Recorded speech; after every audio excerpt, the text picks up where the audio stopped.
Hello, bloomers. Nice to talk with you again. We're going to have another look in my refrigerator and talk about having your best breakfast.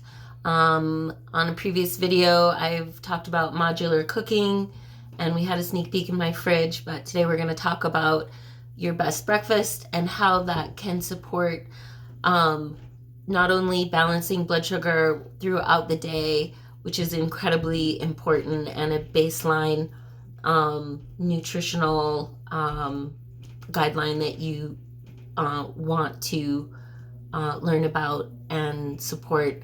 And then also another significant reason is how having your best breakfast can support your overall mood and sense of well-being.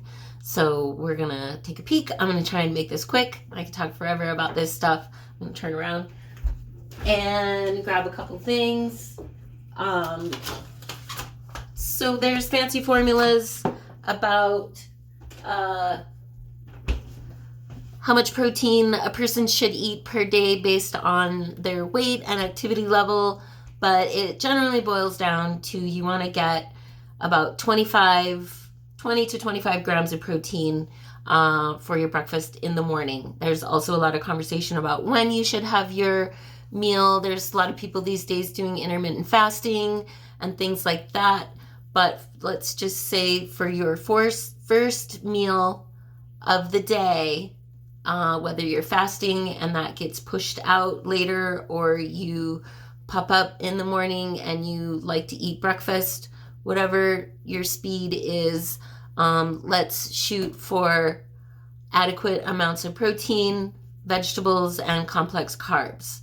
The importance of the proteins has to do with the amino acids and other compounds that are really important in neurotransmitter production, and as well as a lot of other compounds that support mood. So working with things heavy in sugar and simple carbs does not support that system. It also throws your blood sugar off balance, and that also feeds into the mood cycle. So obviously, I forgot the eggs. Don't forget the eggs. Proteins like to apply to meat products, but not always. So I happen to be a meat eater. My protein requirements are actually quite high. I find I do best with meat proteins. But if you're a vegan, apply this to the nice array of grains and legumes and other combinations that you can get. And complex carbs, of course, are really important, that you can get to support, get your 20 grams in. So eggs, you want to do free range organic, 1 or 2 eggs. There's breakfast meats. This is Niman Ranch. There's also Beeler's and Teton Waters Ranch that do really nice, clean, pastured meat products. And you want to start reading your nutrition labels and ingredients. 2 of these links have 8 grams of protein plus a couple eggs. I like to throw in, in my modular cooking, I generally have some kind of complex carb. This is a nice yam, and I'll dice some of this up with an egg or 2 and some type of, maybe it's a breakfast links or other type of breakfast sausage, or maybe it's meat leftovers, whatever I might have, depending on how I'm feeling. And then also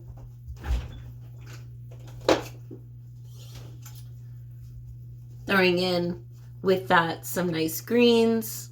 I like to use the Organic Girl greens because they use recycled plastic for their packaging. They're not creating new plastic. They're using recycled plastic, which is very important. So some kind of greens. This week it looks like baby bok choy. Or again, with my modular cooking, I've got some nice broccoli, cauliflowers that I can throw in there. So if you've noticed, there is zero sugar, hardly any sugar in this, and there's zero simple carbs. And I'm just here to tell you that sugared yogurt and toast and jam and muffins and, I'm sorry to say, fruit, bananas, they are not the things that you should be eating for breakfast. Those are all sugar based. You can have those things, but later or in combination with a nice array of these vegetables, complex carbs, and protein that can actually buffer the effects of the sugar spikes that you get when you eat traditional breakfast foods like waffles, pancakes, cereals, oatmeals, smoothies, breakfast smoothies, things that tend to be really high on the glycemic index and really high in sugars. So I'm going to pull a few more things out for other breakfast options.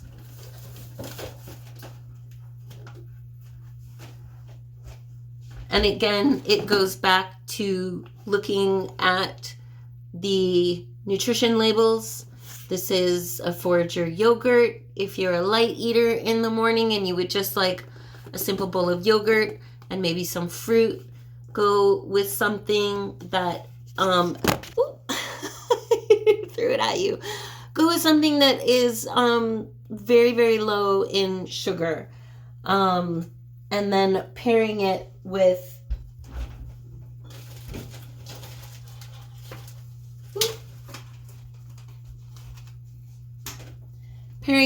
berries that are lower on the glycemic index, like blueberries are my first choice, and strawberries are great. And then if you want to match that also on the lighter side and you want to have like a toast or waffle type of thing, I really like these Birch Bender waffles. They only have 4 grams of sugar, and I like to use, I love the sunflower nut butter, and it only has 2 grams of sugar in it.